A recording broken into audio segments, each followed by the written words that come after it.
தங்கம் விலை இப்போ என்ன ஆக போகுது?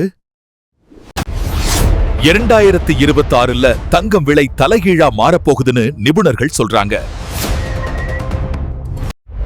2000 டிரான்ஸ்கிரிப்ஷன் 2026ல தங்கம் விலை தலைகீழா மாறப்போகுதுன்னு நிபுணர்கள் சொல்றாங்க.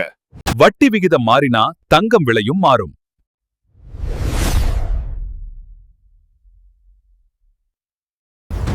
டிரான்ஸ்கிரிப்ஷன் உலக அரசியல் பதற்றம் கோல்டுக்கு டிமாண்டை மாற்றும்.